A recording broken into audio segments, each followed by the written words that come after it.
And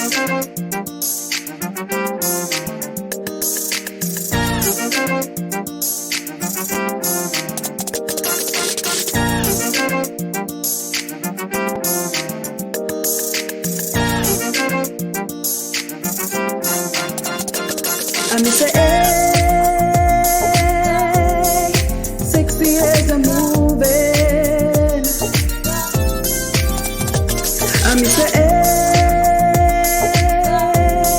from Parkinson we hailing.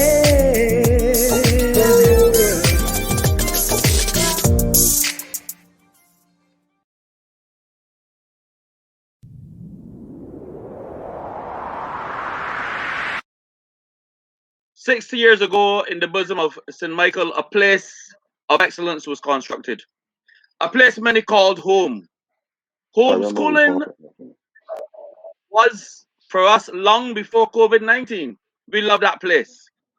We went there to pursue academics. We went there and we were taught national pride, camaraderie, community spirit.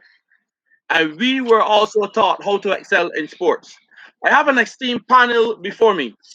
In fact, I feel quite jittery at this time because collectively, except for Mr. Rudder, the ages of those others, Mr. Rudder, have to surpass over 300. Because I'll tell you why. I'm having difficulty understanding how Dennis DePisa and Venetia Cadogan can still be so active when I'm close to 50, and they would have been around for well over 100 years. I'm telling you, Dennis DePisa, former head of the BUT, General Secretary of C2SAB, which is Congress of Trade Unions and Staff Association of Barbados, former seminary school teacher over there at the C2SAB, now doing work well. Venetia Cadogan, former secondary school teacher, former netball coach, netball umpire, former educational officer, but present director of the Academy at the Barbados Olympic Association. Then you have a guy called Mike Cummins who can't seem to retire. In fact, I believe there's going to be a tombstone at the school named after him. He has been teaching for well over 40 years and one of the early pioneers of the promotion of gospel music in Barbados. He organized a lot of the gospel events around Barbados, gospel concerts at the school, the football coach at the school, long-standing staff member at the school as well, and he has made a contribution in general to the P department. Then you have Raul Clark, Olympian, Parkinson head boy, who has been the chief cook and bottle water in terms of the senior games. So even outside of school, he's still organizing that, and he's done lots and lots of community work. Raymond Rudder, a young man like myself, not yet 21, now based in Canada, and Rudder would have been responsible for a number of the athletes, especially from the 2000 era, and keeping the flag of Parkinson alive. Ma'am and gentlemen, hello. And it seems like we're missing Mr. Cummins. Is he back? Mr. Cummins has gone out of it. So we hope to get back Mr. Cummins. Brian, be on standby for him. Let us start with you, Ms. Cadogan, and I'm giving everybody just 2 minutes at the beginning to speak about your experience at the school and the importance when you were there. Look at that sports legacy and its contribution to the world. Ms. Cadogan first. Well, thank you. Thank you, Carl, for having me on the program. And it's a pleasure to come and cement or remember this association with Parkinson School. I had some wonderful years there. It was where I really developed as a teacher and got the opportunity to be involved in physical education and sport. I remember Parkinson as a school that had a rich history in sport. When I first went there, I would not have been involved in the program. I actually started my career as a teacher of mathematics, but I was happy to be able to get into an area that I loved and eventually was able to move into the PE and sport arena. And I watched a number of young persons small children come into that school. And as a result of their involvement in sport, I watched them develop their self-confidence, I watched them develop the characters on the whole and become what education should be trying to at least I found sports did what education should do for these children, and that is to help them to develop into good citizens who could contribute to Barbados and to the rest of the world. So I've watched them come through, and as a result of their involvement in sport, end up being strong contributors to the Barbadian landscape and beyond. And that's why the topic today is quite relevant because several of them have gone on to do well in their separate fields, whether it was locally, regionally, or internationally. There will be more to be said later, but I'm sure the others will want to add. But you are right when you say there has been a rich contribution from the Parkinson School to Okay. the world. Before we go on to I want to hear from you, Lisa. Um, Deborah here, who would have also thought there, continue to rest in peace. She also would have taken Miss Cadogan, and she would have trained a number of athletes at the school. She would have worked close to persons like Janelle Innes, Sheldon Applewhite, Jade Bailey, who would have worked with her and Miss Headley as well. Um, and I remember Miss Yearwood selling um, not snow cones, it was the lollies and the Kool-Aids to raise funds so that those children there could also have uniforms. Persons like Lawrence Adams, Jason Hunt, Jamal Phillips, and there are others. But I want to put that because Miss Yearwood was also part of that, and Lenora Headley, who has given information to be part of this. Mr. Pisa, I came into school with you being PE teacher, sir. Always full of energy. I know you also have a history of working specifically with basketball, cricket, football. Tell us about your time at Parkinson. Well, thanks, and very good morning to very good day to all. Let me say that I think that first of all, the topic that we are going to discuss about relative legacy of Parkinson sports and its contribution to global development is really significant in the context of time. We are talking about, I'd like to speak to a few fans from London, he said before, over the 60 years experience of Parkinson we are talking about. So over 41 years, Parkinson has been a glowing light in the area of sports. And this has been testimony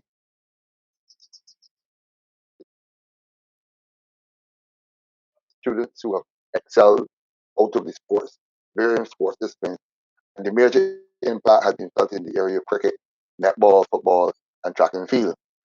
That's not to say that it stops there, because Ferguson has also been able to produce several sports persons in the areas of basketball, chess, table tennis, and cycling.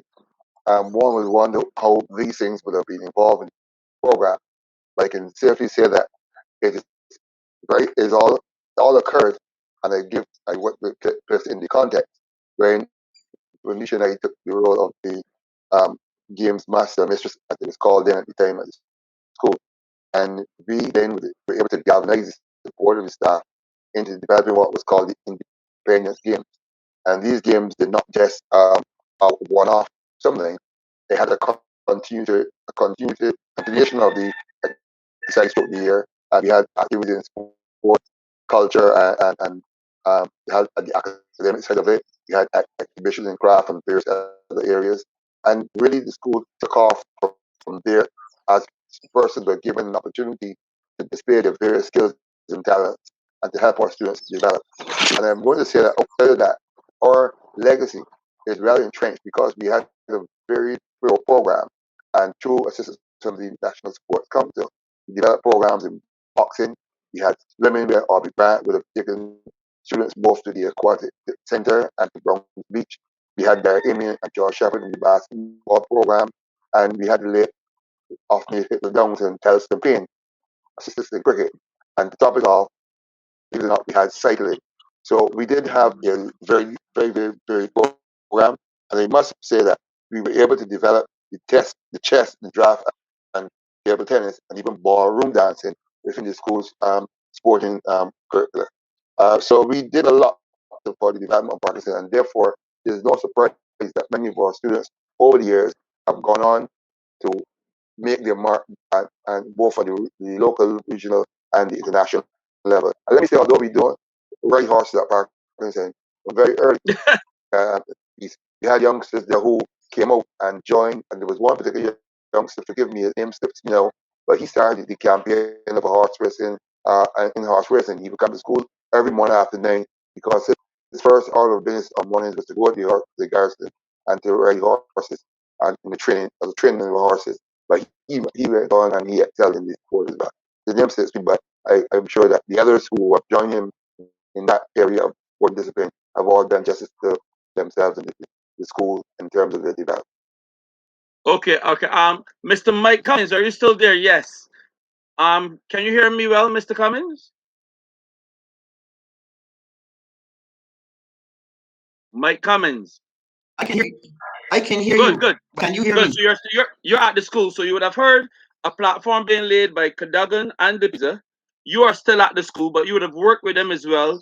And I know of recent time you've been having lots of success with the football. This is your 2 minutes. Speak about um the legacy, the sports. Go ahead.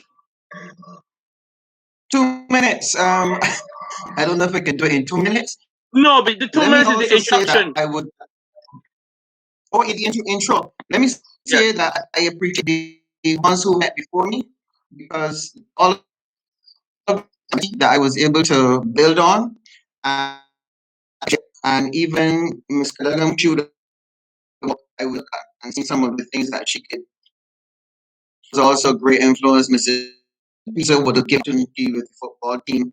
So there was always somebody there that I could say that I looked to learn something from do the program that I eventually. But when you spoke about boxing, we have all names, but we'll probably do that later on. You talk about in the world of sports, looking from India. I interview somebody relation to Malcolm Marshall because Malcolm Marshall hero in South Africa as well as India as in other parts of the world, but particularly in those two areas.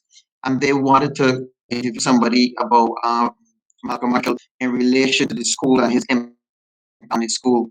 And we were able to take him down with the bus, etc. So on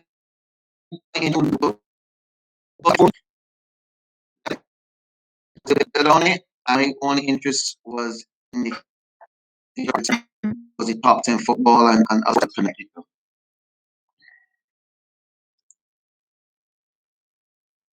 I hope you heard that. Yeah, it was breaking up at points, but I think we got the gist, and we're going to try to get Brian to continue to work on quality. Go close to your router, Mr. Cummins. Mr. Rudder, you came at the school in I'm what next door year? to my Okay, you came to school in what year?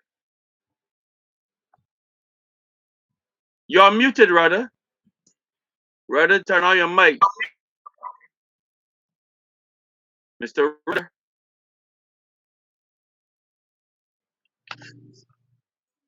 There you go now. Yes, sir. Can you hear me? Yeah, you came to the school in what year? I came to the school in 2006, September of 2006. Good. Yes, So persons who are looking on, they need to understand and understand what is happening. Mr. Rudd is now based in Canada. Is that correct? yes, that's correct. Good. And what are you doing in Canada, brother Rudder? Right now, the head coach of track and field at York University, and it has been quite a interesting path, I must say. But it was one where I was well prepared from the years that I had spent at Parkinson. Okay, good, good. And what's the time there? What's the time in Canada? So because this is going to be recorded, so people can watch it later. What's the time there now? Right now it is 7:17 in the morning, so we're just 1 hour behind. Okay, so we woke you up from having your sleep. Sorry, my apologies, sir. Sir. Your time at Parkinson, how was it for you? into all of the green and yellow? To be honest, I would say that mine was an experience of rebuilding because when I was given the opportunity to, teach there, I would have been rebuilding from where athletes like Jade Bailey, would have left off because she would have been under the care of, Miss Harewood and Miss Headley at that stage. Um, Please that Mr. Cummins was head of the boys. So I would have only had major interactions with girls. So for me, it was an experience where I would say that, okay, what do I do? How can I contribute to this? Although Miss Headley really wanted me to take charge of the female basketball program. And to be honest, I gave it a try, and I was still, looking over my shoulder, hoping that track and field will come around the corner soon, so that I'll be able to get some stuff done. But it was one where we were trying to figure out how can we get the school back to that stage where we had a lot of success in the glory days, and athletes moving on to the international stage. Because my only recollection of Parkinson would have been Janelle Innes, because Janelle Innes is actually in my age group. So she would have been one that would be, basically dominant in my mind as a powerhouse when it came to middle distance. So it was one where I was saying, I have big shoes to follow, and see the switch from basketball over to track and field. And I'm really thankful that, from the first chance I had, stuff started to take off immediately. And it was one where I tried my best to build from there. And the ones that actually came in with me, I was able to, see them progress and graduate from Parkinson, and also attain scholarships to the USA and stuff like that. So it is an Could you experience. speak to some of those? Could you speak to some of those who would have received scholarships? Oh yes. Call some names. Yes, the ones under my care would have been Sonia Gaskin, Shavonte Bradshaw, Nadia Cummins. Those were the ones that had the opportunity to pursue their education in the USA, and Nadia pursued her degree in Puerto Rico. So okay, it was hold a second. I want to get Rawl in here now, because we're gonna come back to you. Rawl, yes. now, Madam Cadogan, Sir Cummins, and Sir DePease would have come after you, Rawl Clark, but you were the first Olympian.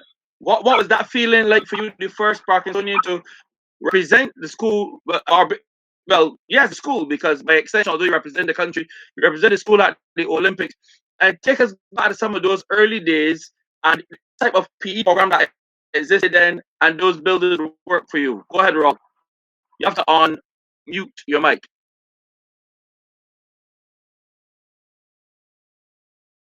Rawl, you have to unmute your mic.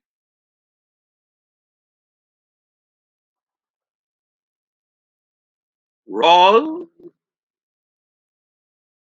Oh, there. Rawl. There's a little.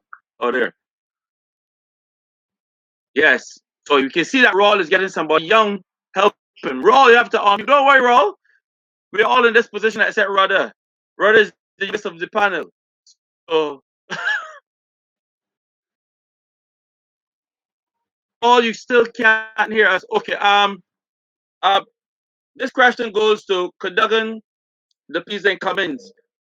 What motivated you all? Anyone can answer anything. What motivated you all to take these students and push them so that they could be at the same level of those schools that were dominated in all those fields.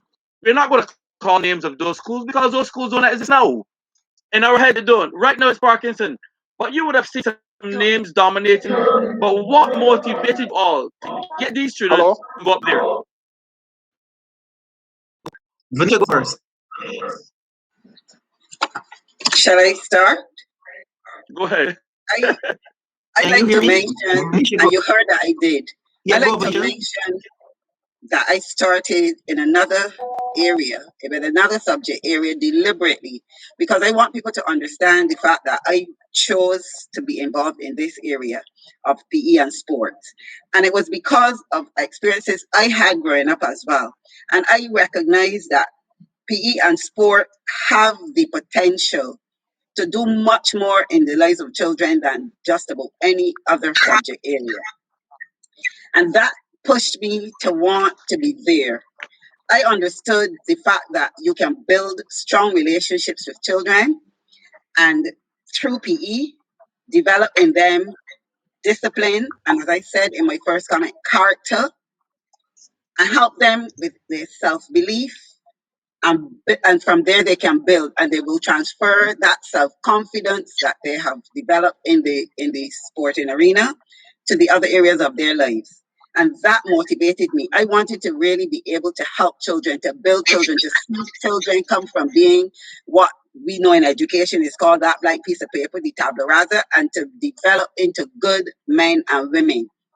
You also could see that some of these children had potential, and where sometimes they may have been written off by others, you could see how if you build that they could build their potential in sport. And I keep saying, and they will transfer those skills, the knowledge and the confidence they had to help them in the other areas. So my motivation was using sport, phys ed and sport, to build children, to build the potential I could see in those children. I look forward to an opportunity in this forum to mention some of the successes, some of those children. But right now, because I want to give other people the opportunity to speak, I'll leave it at that. That it was the motivation and the excitement was to take these children from where they didn't believe and where some people didn't believe in them to become outstanding young men and women.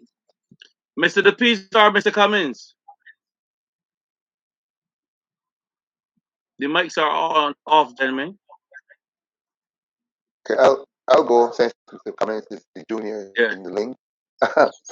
I must say that I came from a sporting background, and all my life I've been in the field of sports. Uh, And when I came into teaching and came to Parkinson, I came from a school, probably the motto of my school was aim high. Parkinson's motto said onward and upward. And I look at the culture and of the whole how people view students at this what we call the secondary schools at that time, not the grammar schools, as persons who did not excel in nothing but sports because academia was high. But I thought that students can blend both, and we had to find a way of inspiring students to understand that their development in sports had a connection with their academics because you the basic 3 R's, reading, writing, and arithmetic, are important. Understanding and literacy is there are important factors. Be able to do measurements if you're going to do whether cricket, football, basketball. There has to be some level of those factors being brought to bear, and therefore it was that drove me to try to get the students at Parkinson to break over the culture that they were at the lower level and they were ignorant and they couldn't do anything. And I say that against the backdrop of what I said at the beginning. When the independence game was conceptualized at Parkinson, the game stood on board the understanding that we were going to try to make all round, look carefully all round development of our students to show them that they can be able to develop their skills and talents through sports and through other activities of school life or other areas of the other disciplines that can help them to build out character. in the time of the 70s and early, Point had an awesome reputation. But if you look back, the Pines, take, for example, the football team, the Pines team, it was full of all sportsmen from Parkinson and other disciplines because they took what they had and developed those talents. But those persons recognize that, they can do better for themselves. And they have several of them who went on and excel in various areas of life. So I just want to say that the motivation always has been to put people at the forefront, put our nation's development at the forefront, and take those young minds and help them to shape them and help them to develop for themselves goals and to aspire to achieve something in life.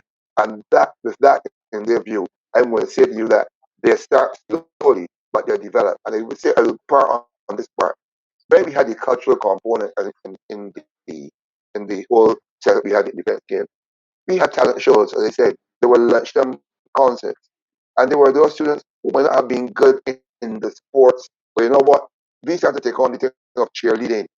And I remember well, and I say this, when we had the lunchtime concert, two students jumped out at us. They were Neil and Rosie Hunt. They were just grew out of those lunchtime concerts at Parkinson.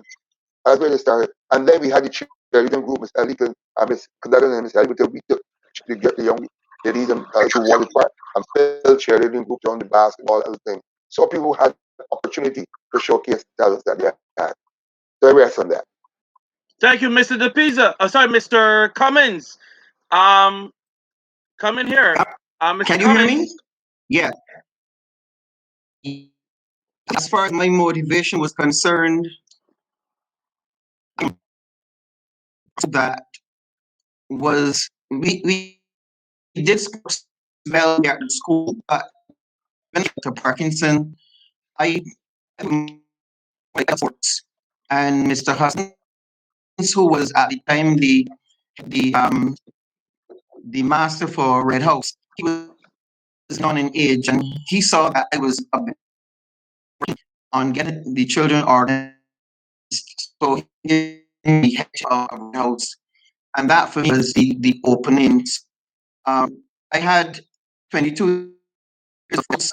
We won 14 cups, 14 championships. I had about 8 seconds, and I thought that was really commendable. Red House, as you know, was a house that was destined for life. But a lot of that came about because of two things. One, time, um, at that time was pretty long, so we could afford to spend at least half an hour practicing at lunch. I know people didn't know that. Then I developed a program where, because of my relationship with Tony, Tony was, I used to send Janelle and someone down with him to train on afternoons. But I never used to send them one by one. I used to send them in groups of 2 or 3. Reason being, script a double cord is stronger than a single strand cord because because athletics is such an individual sport.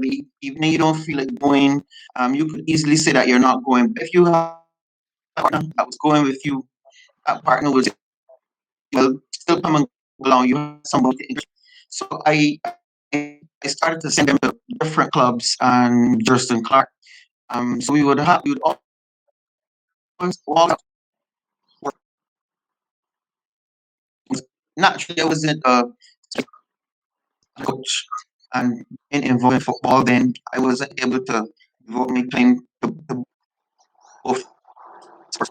So that is how the Janelle Innes and the other Fabian Paul and that's how they started to emerge as recognizable athletes. So as far as the football is concerned, I've always loved football, and I used to go around with the pizza, and then Mr. The pizza realized that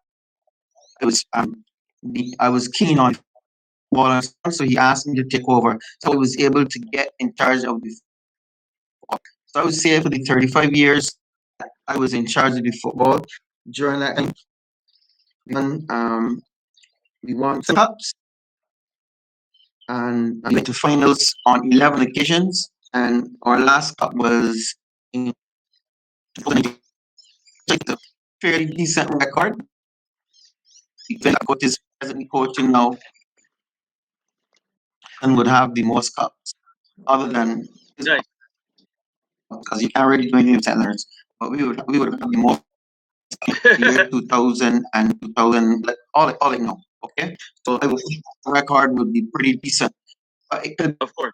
be a lot better had we Mr. had Cummins, hold on a second. cooperation from. Uh, Go ahead. Hold a second. Raul, can you hear us now? Your mic is still muted, Raul.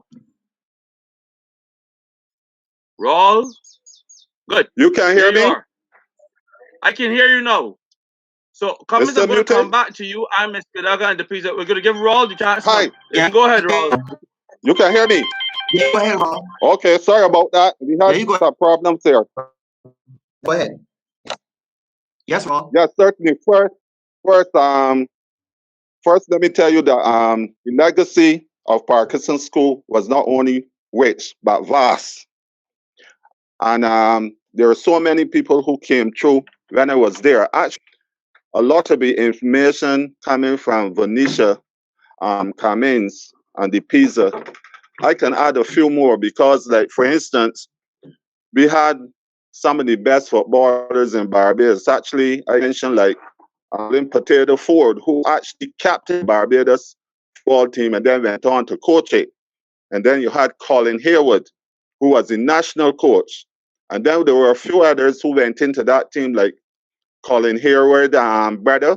And then you had Kippins, who's now deceased. In netball, just before we had Sandra Ferguson and Marion Johnson early.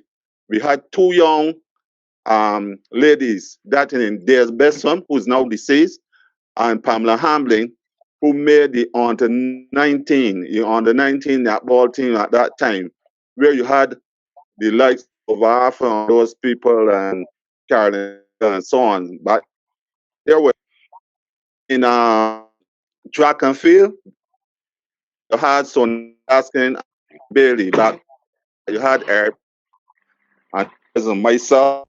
Actually, Jade and I went on to Olympics. She was more in the recent stage while I went in 1976. I was the first comprehensive school, let me mention that because it was comprehensive at that time, to establish a national record for the 200 meters. There are only a few people that knew that I went to trials to the under 19 cricket team too because I was a better cricketer than a runner. But Mr. Blackman saw me behind the football and thought I had the ability to break records. And within 6 months, Raul, you be on the national team. That was so. Outside of that, we had basketballers, we had the top brass. I could remember when it was the national trainer of the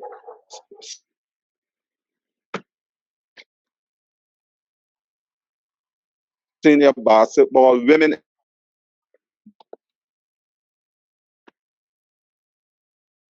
basketball and netball. And there are hosts of others, but it will take too long to mention.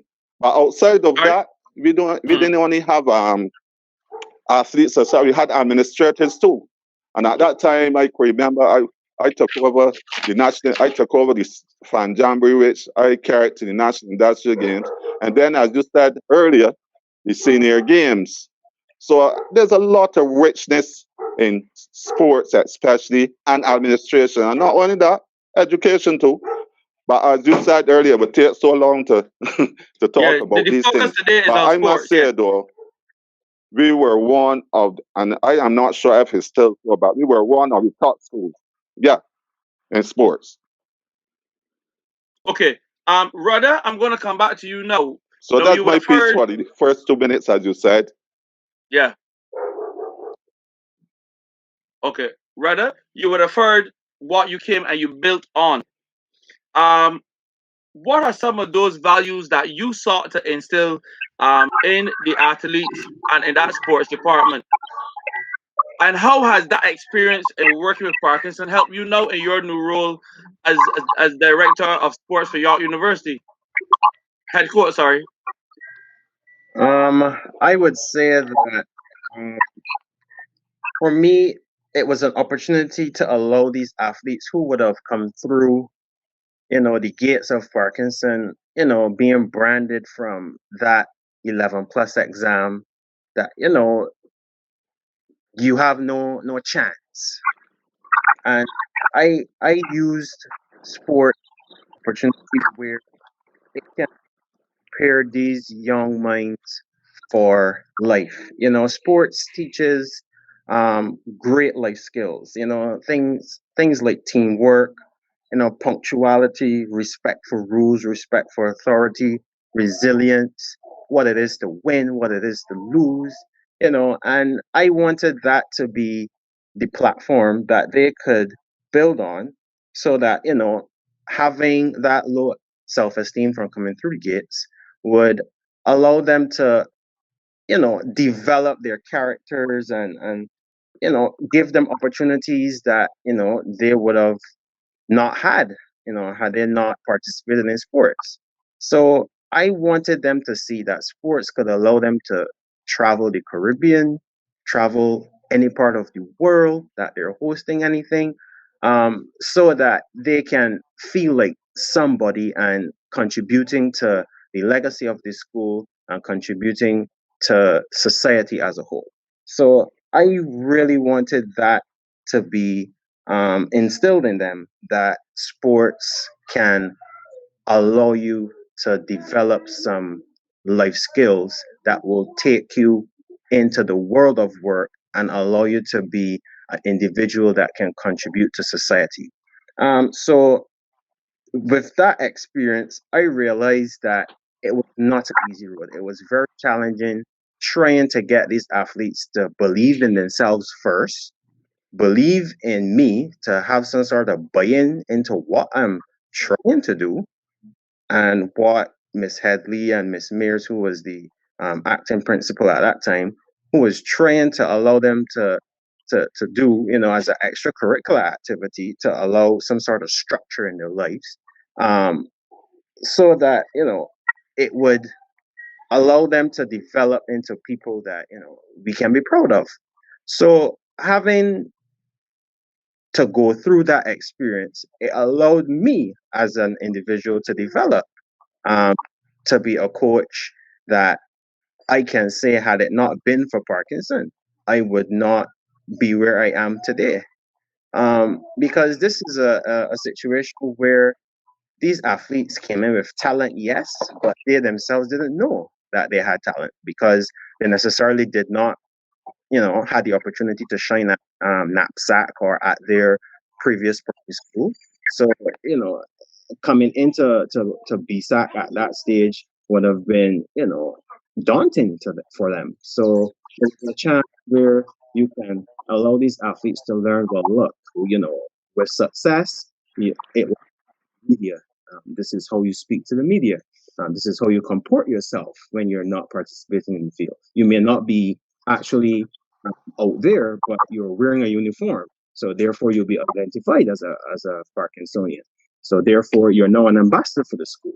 So it was one where, with challenge after challenge, it allowed me as an individual to sharpen my developmental skills in the area of coaching, Uh-huh. so I can be successful today.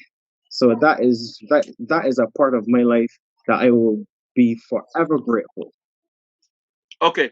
Let's go. Ms. Cadogan, I want to come back to you now, and this is where I'm going to give you the chance, Mr. DePisa and Mr. Cummins. I want you all to give it some thought and see if you can take us back and highlight some of those charges that came through your hands in terms of the success. Ms. Cadogan, maybe you want to focus on netball. Well, I don't know.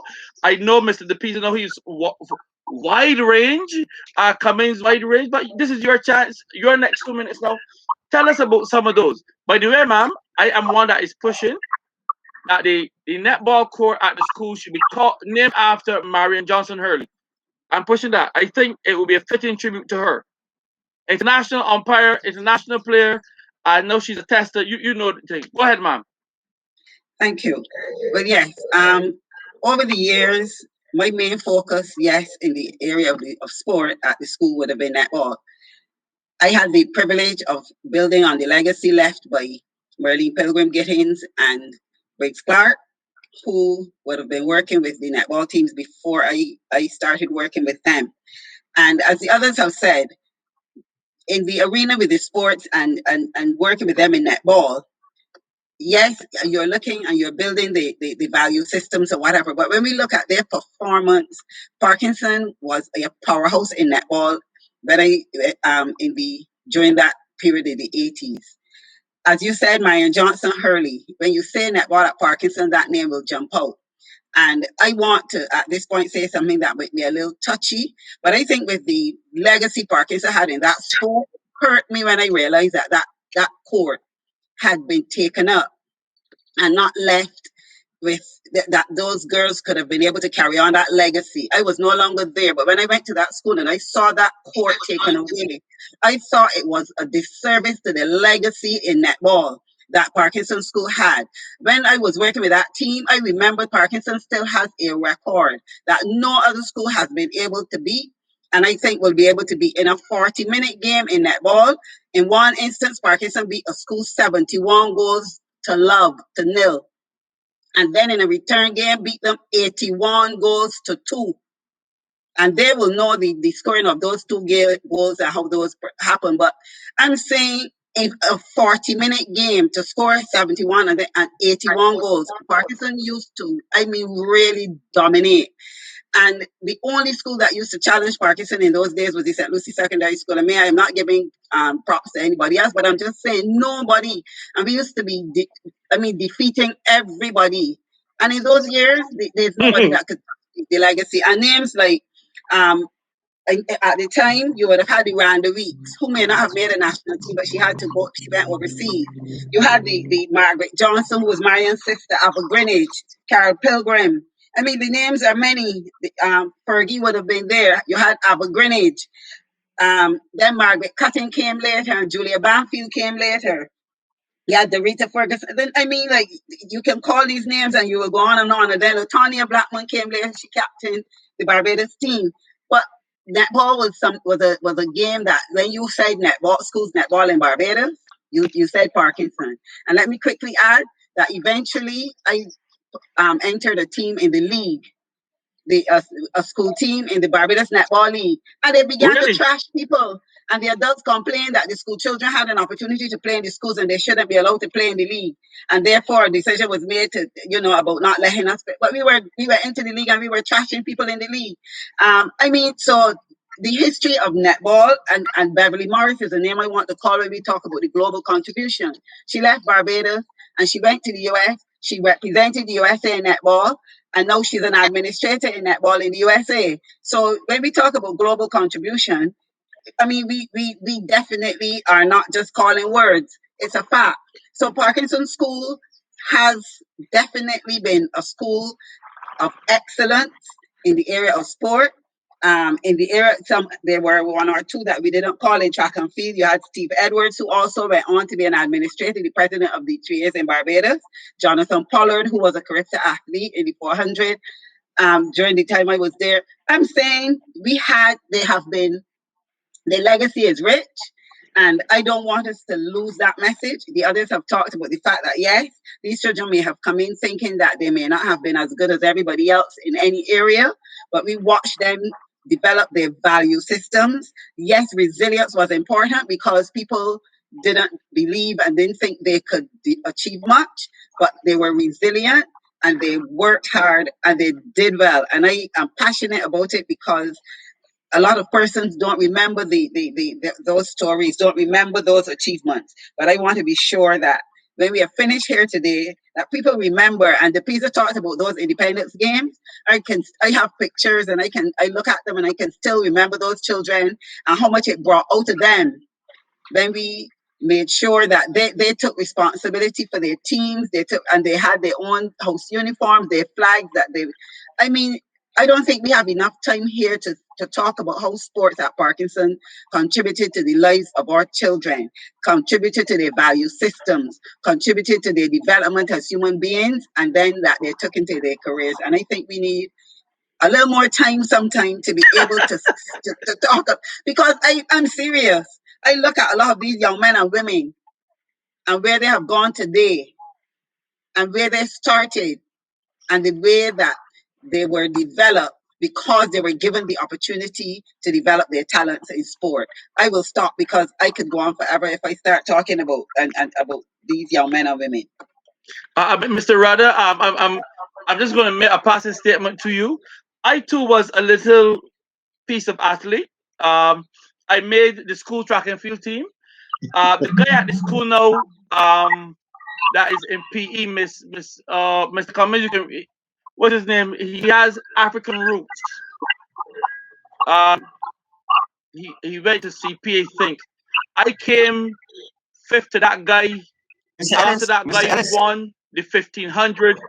In this, Ellis. After that guy won the Mr. 1500, Ellis, rather, the only by place close who to could 200 the meters. But I place remind Miss Benicia Mr. Cadogan, Ellis is third or fifth. pardon, sir? What you could come is second, third, fourth, or fifth. Mr. Ellis was never ever That's beaten. right. Never, Roddy. You understand that? Never beaten. Ellis was never beaten in the 1500. Wow. But in the cross country, Mr. DePisa and Miss Cadogan, I believe, tricked us because they had a cross country go through the gate, go up behind Pine Hill Dairy, go around that big water tank, and come back down. It was a long run. I came third in the cross country and I received a green shirt. That was from Greenhouse. But I feel that was to keep us out of school because that was more than 2 miles, man. Jeez, hombres. But it was fun. It was for Independence Games. And that brought out a pride with us all because we looked forward to those games to compete against the other schools. And what was good for me, teachers took the sports even more seriously than the athletes. I talk about teachers had rivalry, and teachers back then would not speak to somebody until the game's done. The Pisa, Cummins, and Miss Cadogan, they were not really attached to a house because they were the organizers. But Cummins decided that he was sticking to his red house, which they were beaten on some occasions. You know what I'm saying, rather? Yeah. So, Mr. DePisa, highlight some of your this is your moment. I know you have a long checkered list there.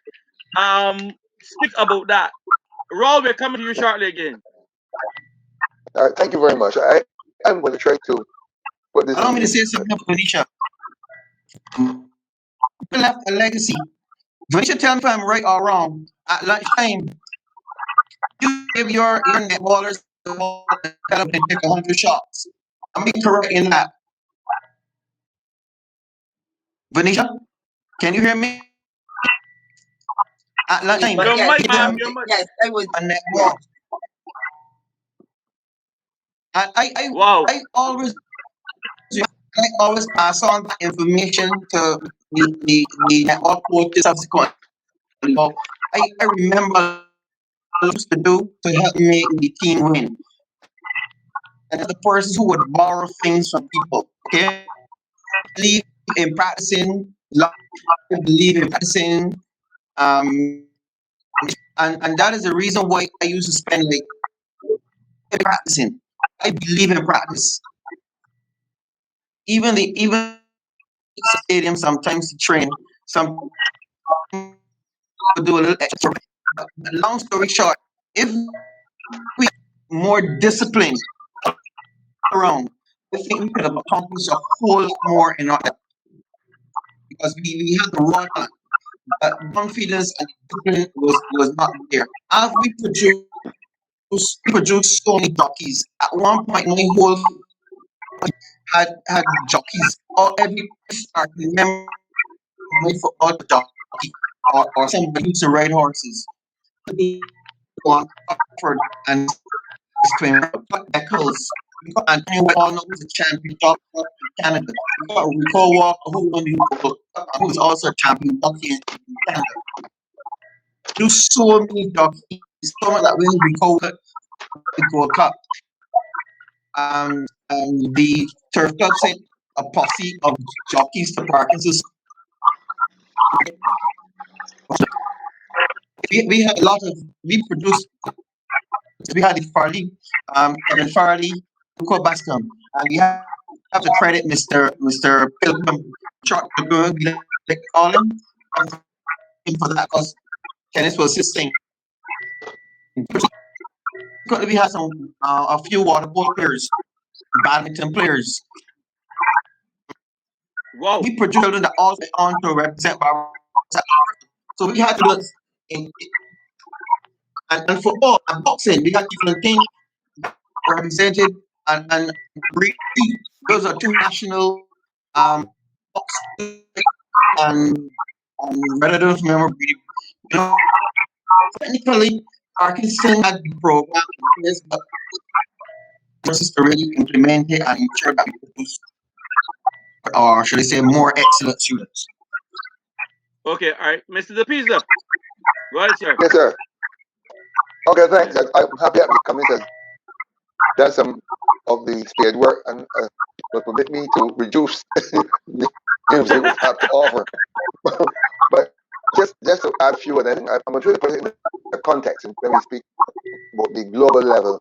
And I think we have to appreciate really the mark made by Walcott, even if from the days before we came, and he has set Barbados Malcolm on the Marshall. stage. And I'm getting there, brother Cummings.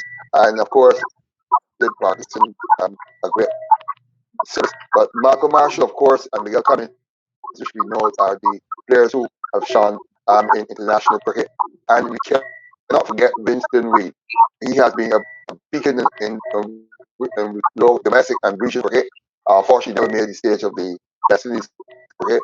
But one has to give him credit for the work that he's put in and continues to do so at the level of BCA at the moment. We heard in football, we heard about Colin Potato Ford and Mike Yearwood and so forth. But we also remember people like Trevor Allen Bean and Derek Hurley, both national players for Barbados. And when we look into the field of basketball, if you remember the Barbados Amateur Basketball Association Division One tournament at the YMCA, the Barry Rock and Bella Jr. who died, I mean, those like they hit the stage, and Roger Branch, very prominent in the mid 80s and 90s. But when we look at track and field, we already heard the names that we know, the Eric Berries and Janelle Ennis and Jay Biddy, those who came out and sorry, the Gaskin. But I'd like to think that when we talk about netball, it's important to remember or recognize even now that Margaret Cutting, who was a former national player, has now become the national coach, as I understand it, and she's also with the National Sports Council. But there I say that maybe we look around and what we have done. As I say, cycling was part of our program, and we had Ian Perryman Senior who excelled, and then his son Ian Perryman Junior who did both cycling and cricket. Track in England, he's with the Empire Club, and we had table tennis, sport table tennis. Many people remember the name of Danny Plume, who was an excellent tennis player, and he used to bring the house down wherever he went. And we had Dr. David Blunt, now he is in chess. But having said all that, let me acknowledge the fact that you made a statement about the jockeys, and the name you have forgotten was John Crawford. Little short John Crawford, bow-legged, every day, would not want to come to school before 10 o'clock because he had to go on a horse. And he really set the stage, and he was encouraged. He was not beaten. I can tell you, Miss Hunt, even when in her time he came, he was not logged for being late.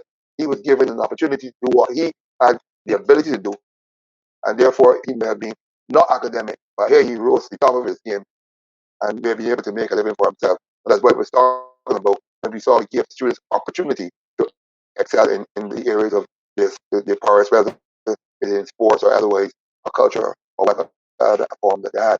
Let me quickly roll here by saying I want to make a comment on our sports administrators, and it's very important that we recognize them.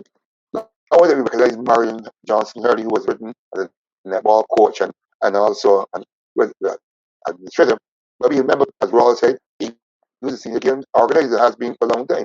But Bob Ford, everybody knows Mark, Colin Ford's brother, a national referee and the chief organizer in terms of the referee in Barbados, our honorable former um, Minister Hamilton Lashley, a sports organizer of the highest quality, both at the community level and organizing activities in the region. And we spoke earlier the Steve Edwards of the tree.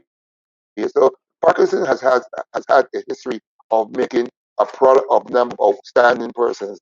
And if I have the opportunity in the session before we complete, I will make some mention of the some other persons who have contributed to the building of the physical education program in Parkinson. I'll speak specifically that before we close out. Thank you. Mr. Peace, I'm going to give you that chance to do it now because Oh, good because I when I was there, I think Mr. Braffett from St. Philip taught some PE as well, or he assisted with some PE. So you could speak about those who would have assisted while yes. you were there. Yes. Thanks for the opportunity, Sir Carl. Alfred Moore had the opportunity to show what he was made of in physical education, and so he taught in the department for a brief stint. And thank you for your contribution, Al. But let me say that when I came to Parkinson, I have to speak one of the periods which I knew in the early 70s. There was Keith Gittins and Dolores, whose name, first surname slips me, and they were the ones who were building the department. What we had significant contribution before Benicia came on board. But the late Bryce Clark, he was the one who used to coach the netball team, and all the cuttings she spoke about, and those young ladies of that time, the Sonia King and others, all those girls came over on British coaching. And British Clark was an excellent netball coach. Trust me, he was a man. We had Noel Giddens, from to him, and also Merlin Giddens, whose name we mentioned earlier, Yeah, and McGinn. Sporting, Merton, Brother Buffett, and Harry Pilgrim, who did excellent work in the area of table tennis. But it was Mr. Masai who also helped us in the cricket, and then we, of course, Mr. McCummins, who's there. There were two other people who I think that we must remember. Sir Tree, that we whose name was earlier mentioned. But Jeffrey Sharp and Harold Strachan, who also still heavily in track and field. But one of the things I would like to suggest that we must pay credit to Michael Barker, we call him Ladra. He was one who took not only interest in the chess, the drafts, the table tennis, but also ballroom dancing. We thought that we had to find a way of giving those students some opportunity in another area. And in Parkinson, during their period, I don't know if it continues, we have started an exercise program. People talk about it now, but we started with what we call dance exercise. It was a routine put on the classes, and it was very well accepted, and it really built a lot of confidence in students because people with low morale or low esteem need to have confidence boosters, and those type of programs really generated a lot of interest and enthusiasm. So just thought I would mention those other matters that I think that are worthy for to put in the table at this day. Okay, thank you, sir, Mr. Rawl Clark. You're still with us, Rawl? Turn on your mic, Rawl. Rawl, the mic. Rawl, you're forgetting the mic. Rawl? Oh dear. He's gone again. Okay, Raymond? Good. I know you're still here with me, Raymond. Now, you've heard again, because I'm bringing you in at these points deliberately. You've heard again all of this. If you had one wish for Parkinson, if I'm going to give you three, what can we continue to do as an institution at the University of the Pine, as a school that went from Pine Secondary Modern School to Parkinson Memorial School? What can we continue to do to take Parkinson forward?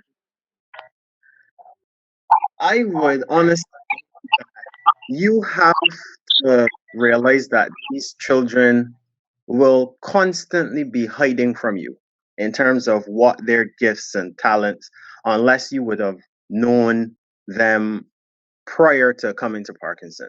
So I would say that I would like to see that every student, like what was done, Miss Headley afforded me the opportunity to basically vet the entire school. So every student, every year group, I knew if they could run, if they could jump, if they could throw.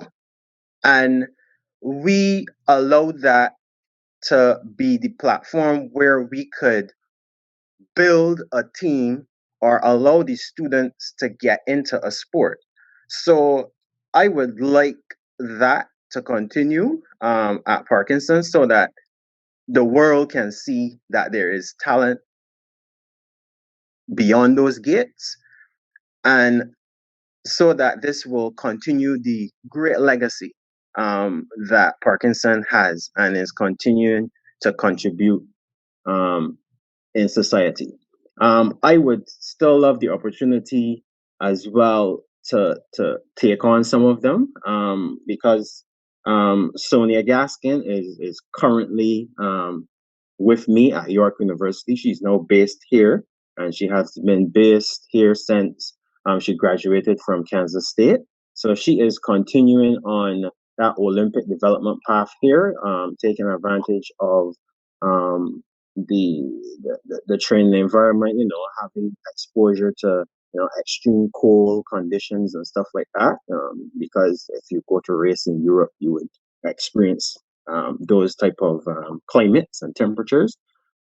So, and the third one, I would say that allow PE to be something that is exciting and rewarding to the students. I remember where Miss Headley would often say, give these students a little incentive in terms of if you walk with your PE uniform, you would get some points. If you walk with your shoes as well, you get full points. Something to allow them to look forward to the class and not expect that PE is going to be running on the street or just doing something exhausting. Expose them to all the sports that is possible at the school so that they can choose and realize what talents and skills that they may have.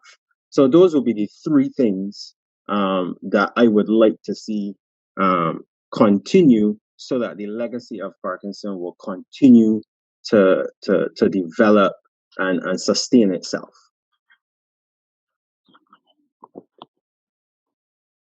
Good. No, that's good advice there. First of all, tell Sonia Gaskin that we sent her love. We sent our love, and tell her that if she does not have a Parkinson band on her hand, you have to give her extra laps, Mr. Roman. That's part of it. She must be running, and so that when she goes to the Olympic, we want to see this. Kimar Roach and those they bowl in their Alexandra band. So tell her she must have on one of these. Do you understand me, Mr. Redder?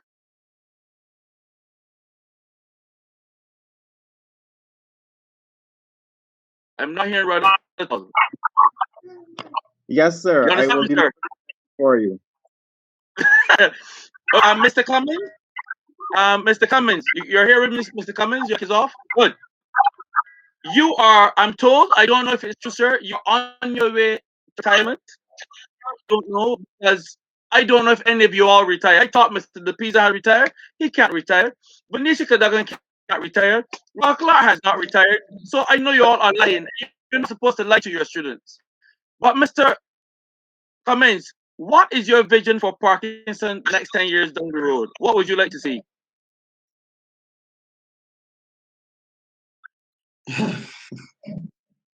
I would like to see equipment. I think with an improved infrastructure, I would like to see more coaches, more expert coaches like what I mean. But we need equipment, and there's something I do in football that I don't agree with, but I had to do it. Any sport that is after school, that child has to get a bus fare. The bus doesn't really run in on afternoons, and they have to get the minibus at a cost. Some things the fellas will put together and help. But if you are remaining after school on evenings, you have to eat and cost. And I know it is a problem sometimes for some parents. And then I had children who didn't have football boots, etc. Some days I had to get a team and horrible. And I struggled for many years. Just how the girls put $1,000 of my money and bought football boots for the girls, a girls football team. So and half you would know that we conversation on this already. This idea that came from the school. He told Rico every time you come into our business, but bring a pair of football boots with you or something because it would help somebody. It help somebody. And this is what we said to all the scholars. And every and then you give them a pair of shoes for somebody, it would help some student. And those are things that I found in Parkinson. We had a guy from West Army that sent a pair of football boots about 2 years ago. Girls wore their shoes. Those shoes came in so handy because they were a size 7. And size 7 basically. So little things like that. I pet peeve really though is parents. You have to get to the parents. A lot of the parents that we have to don't understand the importance of sports. And the thing about it is get where you and we get challenged with that. And then you get a lot of children now coming in who know talent. Because the culture now is for everybody to run to the gate at the end of school. We can't get into school. So remember the time you had to remain after school. Remember even they had 300 children doing athletics one evening because they wanted to get. So I'm saying I agree with Mr. Ryder. This point saying you have to find ways to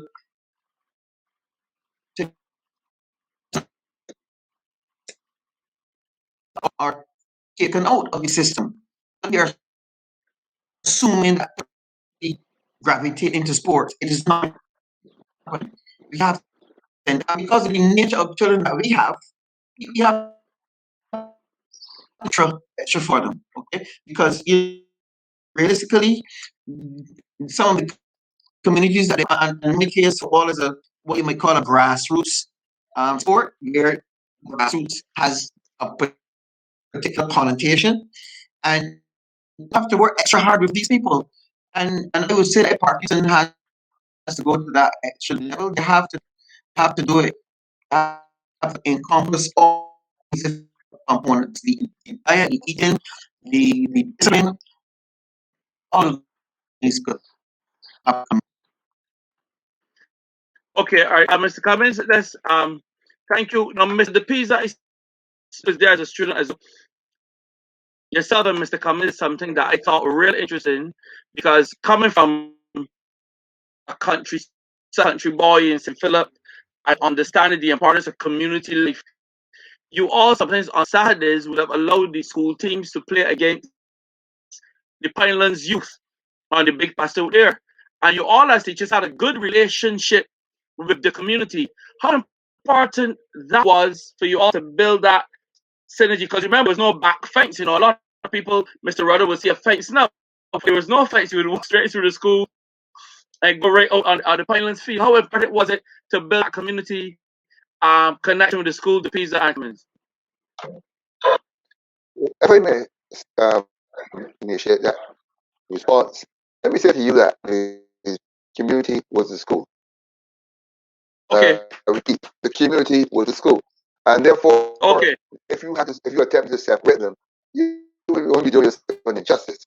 So whatever you found that people like the late guy they called Chester, and I also remember Mr. Francis Dunn and those persons who were very intimately involved in matters related to sports activity and other things that around the school. And that's why Rodney Grant, when he left school, went straight into the community and became the pioneer he was in galvanizing his colleagues because they were almost in everything.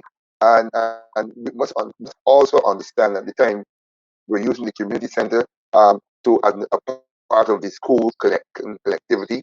and everything in the community extended from the center with Parkinson over open the other aspects of Barnabas and beyond, because that was the extended community. And we sought to ensure that we integrated the members of the fraternity and of the school itself, and those who were not at Parkinson, because they were in the community, maybe going to some school somewhere else, but you to come to the center and to be able to have that relationship that was established. So what happened is that if your son or daughter or whoever it was participating in the event, the family came to support Parkinson, not the individual student, but Parkinson, because they're identified. And that builds out what we call or cements the bond and help us to grow. And that is important to understand why the community was as strong as it was then, and maybe still is today. And that's why those community leaders, lastly, Rodney Grant, or same, our good colleague here, Paul Clark, and others, are still able to play whichever role they're playing, because they have not lost the sense of community spirit and connection with the center of Parkinson. Not hearing you, Alf. You're muted, Alf. Yeah. Roll, we're here, right? Roll. If you would allow me, Carl, to add on to some things the people talked about the community. Yeah. Because I want to say that you hear about the pine, and people used to want to suggest it was the worst place, and all about the people and how they behaved and whatever. I will say to you, Parkinson, when they were playing a netball game or playing any game on the compound of that school, used to be filled with people from the surrounding community. We never, ever, I mean, all around the area. For the time I was responsible, I never had an occasion where there was any fight, any noise, any problem. They cooperated. If they started to move too far forward and you asked them to move back, they did it. There were persons among them who took responsibility for encouraging them. There was never a problem. And all people, because the school, the Pisa said, was an integral part of the community, we never sought to make a separation, and did all we could to build those bonds and build the relationship. And the school, the community saw the school as theirs, and therefore they were supportive. So I really want to say and put it out there to the public that I was really very impressed with that bond and the way the community responded, and how and the very close relationship the school had with the community. A lot of the children came from within the community, and the community was supportive. And I quickly want to add, the piece in passing mentioned, like Margaret Cutting. I feel very proud of her, because she was also one of the ones that she was one of the first that I would have helped to develop from scratch at Parkinson School. And she went on to contribute in the community as well, because in addition then to being a player, she went on to be coaching the club in the community over there at St. Barnabas. Yes, she has since gone on and she coached UE at the university. She coached the UE team. She's a national coach now. But she also contributed within the community. So I'm saying, yes, the contribution for Parkinson, we talked about its global contribution, but it started right there in the community, and the links were there. And I like to think that the links have remained. Thanks for allowing me to, from grassroots to global. So from grassroots to global. Nice. Okay, now, Raul, can you hear us? Because we just have more minutes of this program. Raul. Mr. Clark. It's so sad. We may have to do a separate interview with Raul on one broadcast that we probably have to do him Zoom or something. Party shots from all of you. Raul, you're back up? Raul. He's looking that way. All right, Raul, you don't panic. I'm going to get a separate interview, you alone, because time is against us. So we're going to start with you, Raymond, and you 30 seconds, your final tribute, well wishes to Parkinson at 60. Raymond, start with you. Then we're going to go to the lady Venetia Cadogan. Then Mike Cummins, and we'll end with you, Pizza. Go ahead, Raymond.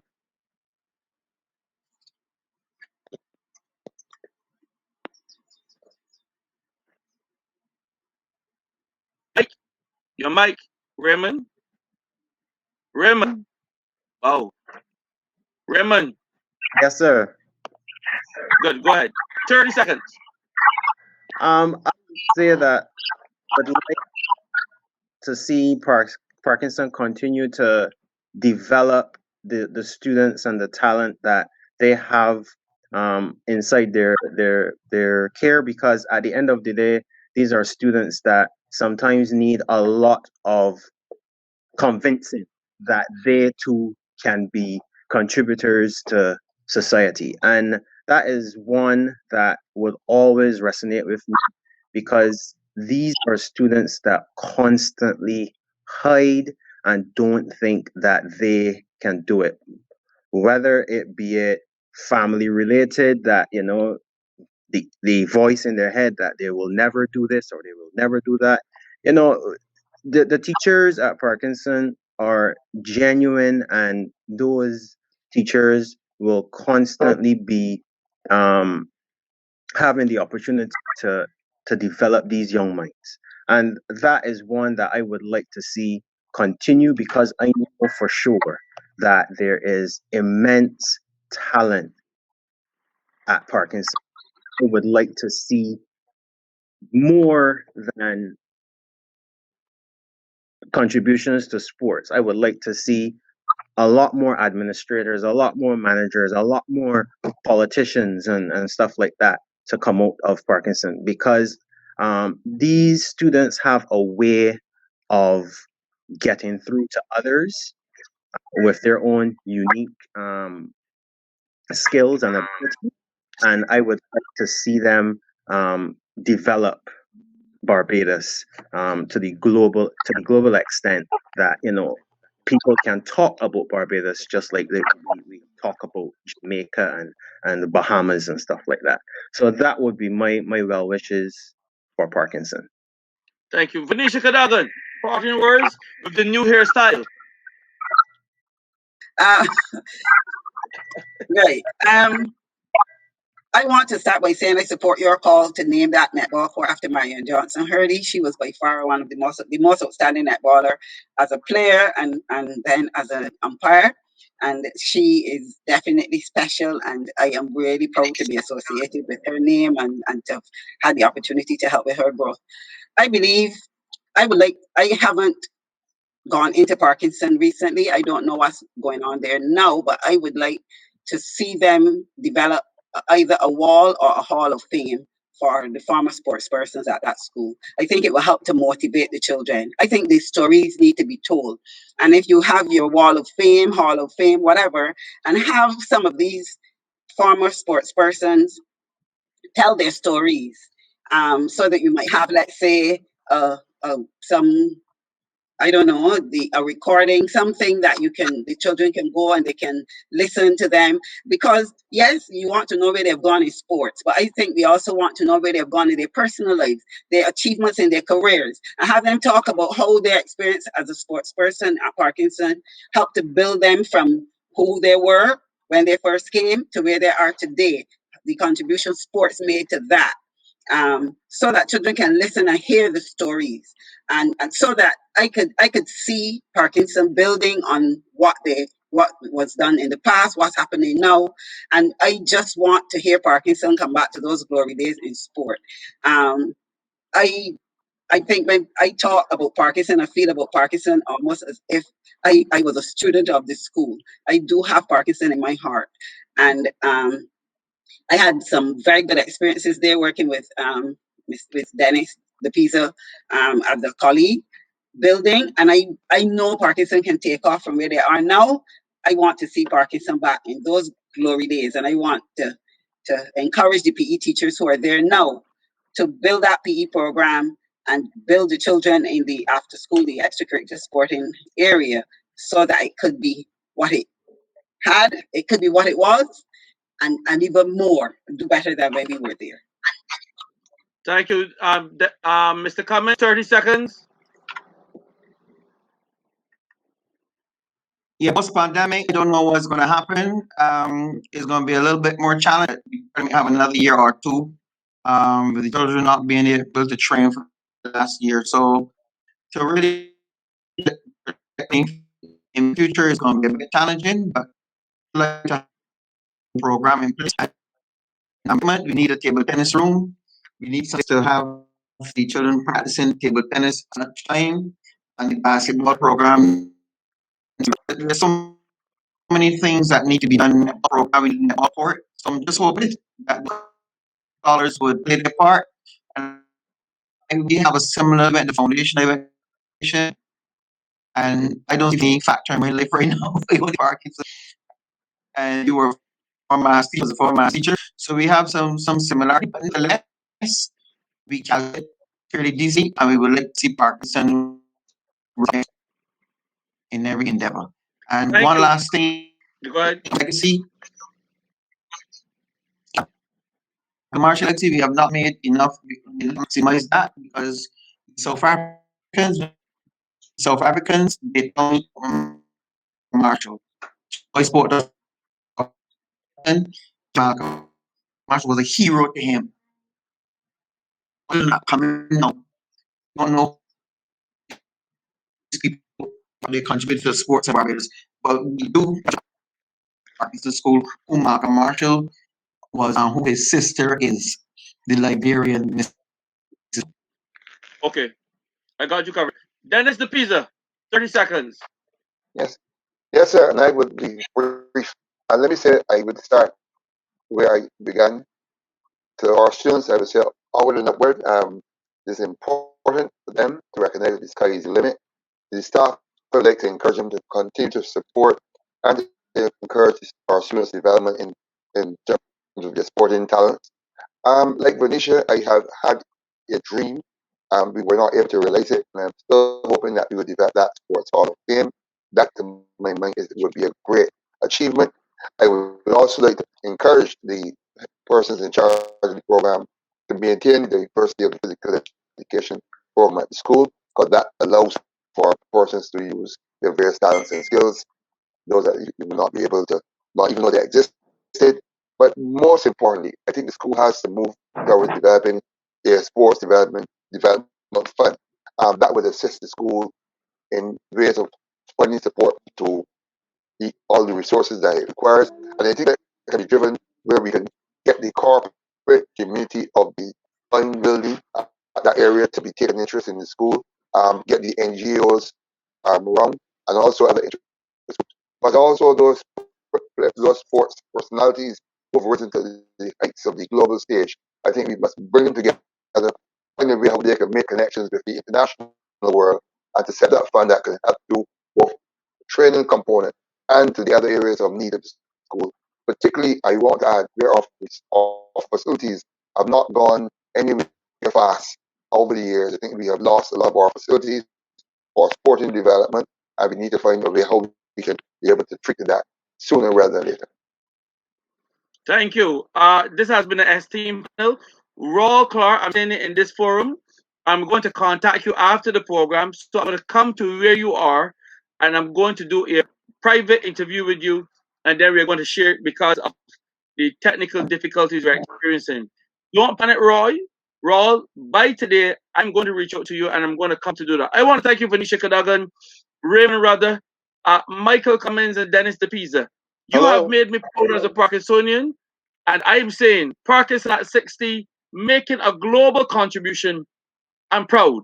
Onward, ever, upward. Thank you, Brian Calendar, for taking your time. And Brian tried to be an athlete. He's now a pastor as well and a musician.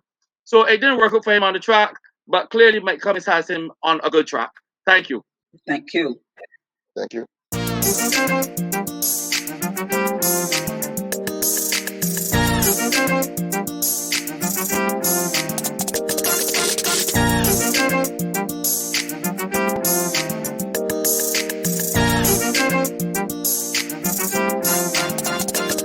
I'm say, hey,